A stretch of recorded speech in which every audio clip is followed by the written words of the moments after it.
ஆமாமா நான் பாய் பெஸ்டிக்கு லவ்வருக்கும் ஒரே மாதிரி இம்பார்ட்டன்ஸ் கொடுக்குற மாதிரி இருக்கு. பார்த்து சொல்றியா?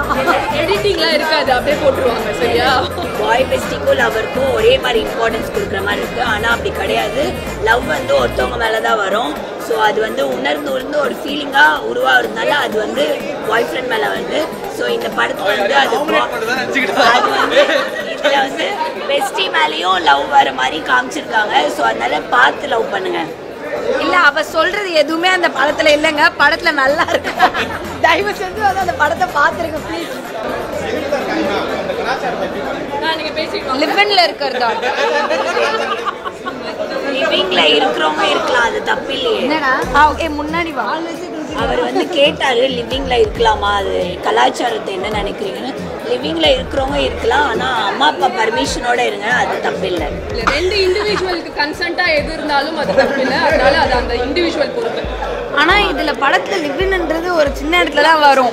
அதை தாண்டி இதுல நிறைய என்டர்டெயின்மெண்ட் தான் இருக்கும். ஸோ நீங்க என்டர்டெய்னிங்கா ஒரு 3 hours இருக்கலாம் இந்த படத்தை. லவ் பண்றவங்களுக்கு எல்லாருக்குமே இந்த படம் பிடிக்கும். ஆனா அட்வைஸா நிறைய எடுத்துக்காதீங்க. உங்களுக்கு எப்படி லவ் பண்ணுமோ அப்படி லவ் பண்ணுங்க. இந்த படம் வந்து நீங்க பார்த்து ரசிக்கும் போது நல்லா இருக்கும். அவ சொன்னதை தூக்கிடுங்க.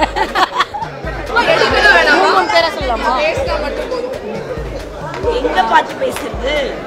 ஏதாவது ஒரு கேமரா. ஓகே गर्ल्स பேசுறது கேக்குமா? ஓகே இப்போ கேக்குதுங்களா? கேக்குதா? ஹலோ என்ஜினாலே கேக்குது.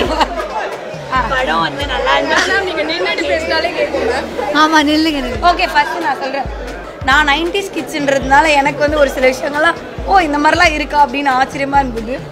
ஆமா நான் 90s கிட்ஸ் தாண்டி. பட் ஆனால் ரயான் வந்து ரொம்ப க்யூட்டாக இருந்தான். நாங்கள் வந்து பிவியில் பார்த்த மாதிரியே வந்து இங்கேயும் வந்து பயங்கர க்யூட்டாக நடிச்சிருந்தான். அவன் ரொம்ப கோவப்பட்டு இருந்தான். ஆமாம், ஆனால் ரயான் அடிக்கும் போது எங்களுக்கு பயங்கர கோவம் வந்துச்சு. நாங்கெல்லாம் கத்திட்டு இருந்தோம், ரயான் அடிக்காதீங்க அப்படின்னு சொல்லிட்டு.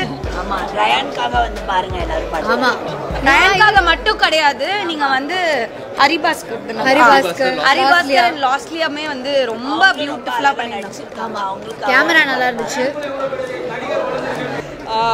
முதல்ல க்ரூக்கு ஒரு மிகப்பெரிய வாழ்த்துக்கள். ஏன்னா ரொம்ப அந்நியமாக எல்லாருமே ரொம்ப பழகின முகங்களாக இருக்கும் பொழுது பார்க்கறதுக்கு ரொம்பவே மகிழ்ச்சியாக இருந்தது. ஹரிபாஸ்கர், லாஸ்லியா, ரயான், இன்னொரு இந்த மற்ற எல்லாருமே நம்ம கூட பழகின ஆட்களை வந்து திரையில் பார்க்கும்போது ரொம்பவே அழகாக இருந்தது. they have done a very fantabulous job தான் சொல்லணும். ஒவ்வொருத்தருமே ரொம்ப எஃபர்ட் போட்டு இந்த ஃபுல் மூவி வந்து ஒரு வைபாக எடுத்துகிட்டு போனது வந்து நல்லா இருந்தது. ரீசெண்ட் டைம்ஸில் ஒன் ஆஃப் த என்ன சொல்கிறது, ஒரு நைஸ் ஃப்ளிக் ஆஃப் ரோம்காம் வந்து ரொம்ப நல்லா ஒர்க் அவுட் ஆகிருக்கு. ஸோ மொத்த க்ரூக்கும் வாழ்த்துகள். நீங்களும் தியேட்டரில் போயிட்டு இந்த படத்தை என்ஜாய் பண்ணுங்கள். ரொம்ப ரொம்ப நன்றி. அண்ட் மஞ்சரியோட ரிவ்யூ ரொம்ப நல்லா இருந்துச்சு. Thank you ma'am. எங்களுக்கு அந்த மாதிரி பேச தெரியல, எங்களை மன்னிச்சுக்கோங்க. நீ சொல்லு மச்சான். மறக்காம படம் போய் பாருங்க எல்லாரும். Mister house keeping, don't miss it.